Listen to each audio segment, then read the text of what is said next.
disiez que vous étiez rectiligne dans votre ligne politique. Et justement, c'est sur cette question que je voulais vous interroger, parce qu'on a quand même parfois l'impression, même pas qu'une impression, que vous avez changé d'avis, ce qui n'est pas forcément grave, simplement il faut l'expliquer. Et je vais prendre, pour l'illustrer, 2 exemples pour commencer, qui viennent... Un, de votre livre anti-manuel de politique que vous aviez publié en 2012, et ce que vous avez défendu ce matin, qui est donc le programme économique que vous avez présenté ce matin même à Paris. Je le montre, voilà. Il est en ligne sur les sites qui sur votre site. Voilà, c'est ça. Merci.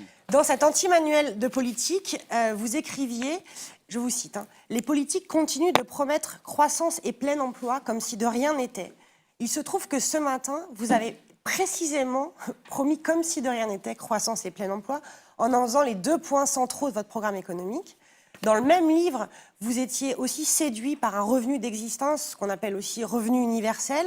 Aujourd'hui, vous êtes contre et vous défendez, d'ailleurs c'est le titre de votre programme économique, une société du travail. Est-ce que vous pouvez nous expliquer qu'est-ce qui, entre 2012 et aujourd'hui, vous a fait changer d'avis ?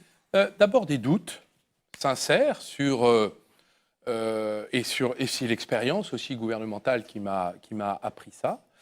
D'abord, sur la question de la croissance, j'ai appris qu'elle ne s'attendait pas comme on attend Godot, et qu'elle se suscitait, que c'est un projet politique en soi que de décider d'investir dans la croissance, et que les politiques d'austérité, qui sont des politiques d'anti-croissance, sont destructrices d'ailleurs, et destructrices du capital humain, capital économique.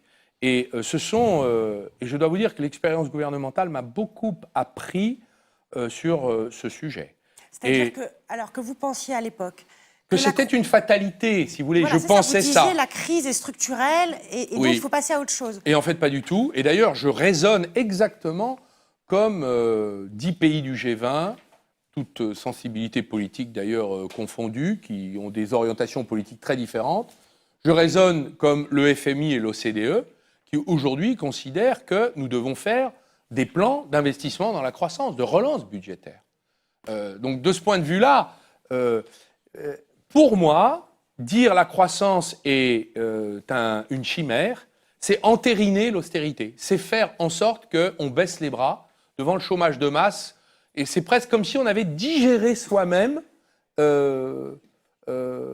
intériorisé l'échec que produit l'austérité. Et ce n'est pas pour rien, finalement, que Thomas Piketty, Jean-Luc Mélenchon, Emmanuel Macron, ATD Quart Monde et un certain nombre de syndicats sont opposés au revenu d'existence. Non pas qu'il ne faudrait pas améliorer le sort de ceux qui aujourd'hui vivent de minima sociaux, ce n'est pas ça le sujet.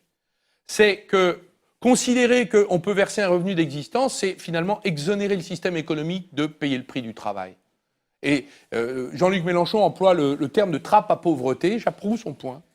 Donc vous voyez qu'on peut partager des points de vue, et c'est une évolution personnelle sincère liée à l'expérience que j'ai acquise dans la bataille politique au sein de l'Union européenne. J'ai passé beaucoup de temps à Bruxelles, j'ai eu même l'impression d'y avoir un lit de camp parfois pour y passer des nuits. Il faut voir les discussions que nous avions sur la façon dont on appréhende la question économique. Et donc là, il y a un combat politique à mener. Et moi, je veux me battre pour la croissance, parce que la croissance, c'est des projets. C'est pour la jeunesse des emplois. C'est de l'optimisme. Vous savez ce que c'est que gouverner avec l'austérité ? Eh bien, on transforme tous les dirigeants politiques de la zone euro en experts comptables. Voilà. J'ai rien contre les experts comptables, j'en ai un qui est un ami, et ce sont des grands professionnels. Mais je ne veux pas qu'un pays soit dirigé par des comptables. Un pays doit être dirigé par des leaders qui ont une vision politique et qui ordonnent leurs décisions autour d'orientations structurantes. Et dans un pays en croissance démographique comme le nôtre, nous sommes en croissance démographique, on fait des enfants, on a des bouches à nourrir, la croissance démographique doit appeler la croissance économique, sinon on s'appauvrit. Voilà, c'est mon expérience. Donc ce livre que j'aime beaucoup, qui est un livre un peu théorique, général, reculé, distancié, qui était finalement la conclusion d'une dizaine d'années d'engagement politique. Je posais des questions d'ailleurs, plus que des affirmations. Je vous assure que j'ai appris beaucoup ces dernières années au contact de de l'expérience gouvernementale. Mais il y a quand même aussi un paradoxe, et d'ailleurs vous venez précisément d'en parler quand vous parlez de vos combats à Bruxelles et quand vous fustigez la Commission européenne et les règles que vous avez souvent jugées absurdes de la Commission européenne, qui viennent d'ailleurs en grande partie des traités européens. Il y a quand même quelque chose qui m'a étonnée dans la présentation de votre programme économique, c'est que vous présentez un programme avec un déficit public inférieur à 3%, qui est précisément une règle que vous avez jusque-là toujours jugée absurde. Pourquoi ? Je vous corrige, Lénaï, excusez-moi. Je propose une stratégie sur 5 ans. Oui, qui amène Cette stratégie dégrade le déficit pour ensuite, grâce à la croissance, le ramener spectaculairement en dessous de 3%. Mais il faut accepter d'abord de se confronter avec les talibans de la Commission européenne qui vont nous dire, quand je dis les talibans, tout le monde comprend, c'est-à-dire les gardiens du temple, les intégristes, ceux qui pensent qu'on applique des règles avant de s'occuper du sort des populations. Et moi, c'est l'inverse. Je m'intéresse d'abord à la population et les règles, on verra après. Mais pourquoi vous voulez quand même revenir sous les 3% ? Mais c'est pas que je veux, c'est que c'est la conséquence mécanique d'un très haut niveau de croissance, d'une baisse spectaculaire du chômage de 1 million, et c'est la conséquence mécanique, ce n'est pas mon choix, c'est la conséquence. Moi, je ne prends pas le taux de chômage comme variable d'ajustement. C'est le déficit et la dette qui sont les variables d'ajustement. Et il se trouve que ça marche. Ça tombe bien, finalement. Ça tombe pas mal. J'insiste quand même encore une fois. Pardon. Toujours sur le registre du Nini. Voilà. Ah bah Nini, là, on est dans le pourpour. Vous avez au début de votre campagne... L'interpellation. De notre côté. Pardon. Au début de la campagne pour cette primaire, vous avez beaucoup axé votre discours sur « libérons les Français ». Alors, avec plein de choses dedans, mais aussi qui étaient beaucoup « libérons aussi l'économie, libérons les énergies ». Je vous cite à chaque fois. On avait parfois l'impression d'entendre Emmanuel Macron sur certains points de son programme. Ce matin, encore une fois, vous présentez un programme que vous revendiquez vous-même de relance budgétaire très classique, où d'ailleurs vous dites à un moment que vous êtes keynésien. Donc vous vous inscrivez dans cette tradition. Quelle version d'Arnaud Montebourg faut-il prendre ? Celle qui dit « libérons les énergies, libérons l'économie » ou celle qui dit « je suis un keynésien qui fait de la relance budgétaire » ? Là, je pense que le cloisonnement intellectuel que vous fabriquez est artificiel. Libérer les Français, pour moi, vous savez, le fondateur de la sécurité sociale avait dit il faut créer la sécurité sociale pour libérer les Français des angoisses du lendemain et des risques dans leur vie. C'est une libération. Libérer les Français de l'austérité, c'est exactement ce que j'ai proposé ce matin. Mais libérer, vous savez, en fait, finalement, si je résume, pourquoi cette période a été un échec ? Parce que l'État en qui on a remis notre confiance, avec un président au sommet, des ministres, une majorité, n'a pas été suffisamment fort avec les puissants. Il a été faible avec eux, et il a été trop dur avec les faibles. Et il faut précisément faire l'inverse. C'est-à-dire être très dur avec les féodalités économiques, avec le système européen qui a perdu la tête, qui nous enlise dans la crise et dans l'absence de croissance, dans la pauvreté, et qui produit les populismes et donc la destruction finale de l'Union européenne.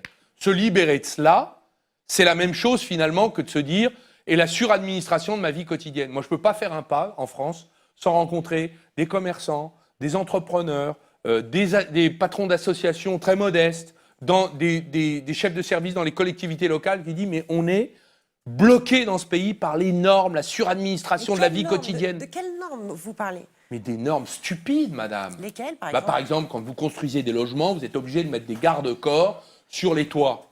Parce que la sécurité avant tout. Il y a une fabrication permanente à jet continu. Vous pensez qu'il faut pas mettre de garde-corps sur les toits des immeubles ? Ça dépend. Parfois, c'est utile. Parfois, c'est totalement inutile. Surtout quand il n'y a pas d'accès au toit ou qu'il faut entrer. Vous voyez, c'est des professionnels qui y vont. Non, je ne pense pas qu'il faille mettre partout, tout le temps, sur tous les toits, les mêmes garde-corps. Je pense que dans certains cas, oui. Et d'ailleurs, je vais vous dire pourquoi. Parce que le système juridico-politique, le norme administratif français, s'intéresse aux moyens. On dit, vous allez faire comme ça. Donc, il infantilise la société. Il ne lui fait pas confiance. Il ne dit pas, voilà, l'objectif, par exemple, c'est que dans chaque immeuble, vous ayez... voilà l'objet. On vous fixe un objectif. C'est que vous soyez responsable de la sécurité. Puis, on verra. Mais vous savez, à force qu'à chaque fait divers, on fasse une loi, une circulaire, un décret, eh bien, vous paralysez le pays. Mais dans tous les domaines, que ce soit l'hygiène, la sécurité, à tel point d'ailleurs que ça en devient absurde. Est-ce qu'on sait qu'on a perdu 24 000 adresses d'hôtels en France? Vous savez pourquoi? C'était des petits hôtels familiaux avec des gens qui travaillaient. Ils gagnaient 24 000 en combien de temps? En 15-20 ans. C'est beaucoup. Dans les centres-villes. Maintenant, c'est des... Parce qu'ils n'étaient pas aux normes dont vous parlez. En fait, ce qui les a achevés... Mais quand vous dites normes sécurité... Pardon, mais oui, c'est les portes coupe-feu, etc. Ben oui, très bien. Vous voulez des portes coupe-feu partout, ben vous allez tuer les hôtels. Voilà. Il y a eu des hôtels qui ont pris feu à Paris, où des gens sont morts, qui étaient des hôtels... qui étaient des hôtels de marchands de sommeil, pour mais le attendez, dire. madame. Excusez-moi, mais depuis qu'on a mis... Mais oui, mais madame... depuis qu'on a mis des portes coupe-feu dans tous les hôtels de France, est-ce qu'il y a la fin des incendies dans les hôtels? La réponse est non. Donc, vous voyez, comme on s'adresse à une minorité de gens qui ne respectent pas les règles et qu'on imagine qu'il faut s'intéresser à eux, finalement, on embête tous les autres qui, eux, ont tout à fait intérêt à s'intéresser à la sécurité. Donc, vous voyez, cet état d'esprit, c'est un pays qui ne se fait pas confiance. C'est un pays de la défiance généralisée, du soupçon permanent. Eh bien, c'est un pays qui est paralytique. C'est un pays qui ne fait pas de projet, qui dit « oh, c'est trop compliqué ». Le nombre d'entrepreneurs qui vivent de leur métier, qui me disent « j'arrête, c'est trop dur, j'y arrive pas, la paperasse, les contrôles ». J'ai proposé ce matin... C'est exactement ce que disent les partisans de la loi El Khomri que vous demandez d'abroger aujourd'hui. Non. Pardonnez-moi, exactement, c'était la même chose sur les seuils, la réforme des seuils pour les entreprises, sur les comités d'entreprise, les CHSCT, c'était exactement le même discours. Mais madame... pour dire que c'était les normes ou le coût du travail qui empêchaient les entreprises de recruter. Mais c'est pas vrai, ça. C'est pas vrai. Je ne vous parle pas de ça, d'ailleurs. Je vous parle de la façon générale dont on conçoit l'absence de confiance vis-à-vis de l'acteur, quel qu'il soit, associatif, économique, dans les collectivités locales. Quand vous changez une cuisine dans un collège, vous connaissez le surcoût des normes applicables? C'est de l'argent public, ça, c'est stupide. Est-ce qu'on va mourir tous les jours de la listeria? Est-ce qu'on est obligé de séparer ceci de cela? Et non. Et pourtant, on le fait. Et c'est devenu une vision de la société qui est une vision que moi, je condamne. Ce n'est pas la mienne. Moi, je préfère faire confiance. Donc, je préfère faire confiance à la majorité. Il y aura toujours des moutons noirs, des gens qui ne respecteront pas ci, qui ne seront pas responsables. Trouvons une autre manière de travailler ensemble. Voilà ce que je dis.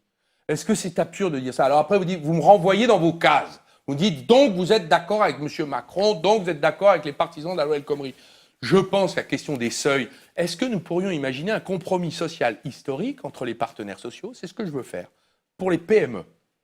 Moi, je veux faire un code des PME en droit du travail. Je veux abroger cette loi El Khomri parce qu'on ne peut pas construire l'évolution du droit du travail sur la revanche des uns contre les autres. C'est impossible. Dans les entreprises où ça marche, c'est quand il y a une alliance des forces productives autour d'un objectif commun. Voilà. Tous les patrons vous diront ça et tous les syndicalistes vous diront ça. Donc, qu'est-ce qu'on peut faire pour trouver une solution au droit du travail? D'abord, on le négocie. On échange des concessions réciproques. Je ne suis pas capable de vous dire lesquelles nous allons échanger. Parce que les partenaires sociaux ont des idées qui sont très divergentes. Mais l'État a un rôle très actif dans cet échange des concessions réciproques. C'est ça une société où on se fait un peu plus confiance. Et par exemple, au niveau du droit du travail dans les PME, il n'est pas certain que la solution, ce soit de mettre des seuils à tous les étages. On peut imaginer d'autres formules. Par exemple, je suis allé dans une association patronale et les petits patrons qui étaient là m'ont dit, nous, on est pour la syndicalisation obligatoire. Donc, il y aura des syndicats partout. Donc, on n'a plus de seuil, on n'a plus ça, mais on aura nos syndicats, on discutera avec eux, ils seront élus selon les règles, la représentativité. Bon, il y a des propositions qui existent de part et d'autre. Est-ce qu'on peut les écouter? S'envoyer des anathèmes à la figure. Reconstruire un pays, ça veut dire concilier les contraires. Moi, j'ai défendu l'idée qu'il fallait des commissaires à l'emploi, des sortes de super-préfets qui allaient organiser la formation professionnelle locale, la FPA, le budget des régions, les chambres des commerces et d'industrie, la chambre des métiers, les Greta, tout ça avec les mêmes moyens existants, à moyens constants. Mais à la tête, le préfet, il ne sera pas préfet, il sera commissaire à l'emploi élu au suffrage universel direct. Pourquoi? Parce que les gens veulent contrôler ce qu'on fait de leur argent pour la formation professionnelle, pour sortir les chômeurs, leur donner un métier. Et finalement, est-ce qu'on pourrait imaginer se faire confiance? Je suis allé devant le bureau du Conseil économique, social et environnemental. Et j'ai dit, il y avait là le patronat, les syndicats, la CGT, CFDT, tout le monde, les artisans, tout le monde. Je leur ai dit, moi je rêve qu'il y ait des listes CGT, MEDEF, qui gèrent ça, mais devant l'opinion publique. Vous allez vous présenter aux élections, vous allez avoir des commissaires élus, et vous allez travailler, par exemple, dans la région Bourgogne, qui est la mienne, que je connais bien. On va vous confier ça. C'est la population qui va vous le confier, à charge pour vous de répondre aux besoins des chômeurs en formation et répondre aux besoins des entreprises, parce qu'elles n'y arrivent pas avec Pôle emploi aujourd'hui. C'est ça, une société où on réinvente par l'ingénierie, l'ingéniosité, l'imagination, des règles de confiance réciproque. Est-ce que c'est possible dans notre pays ? Moi, je crois que oui.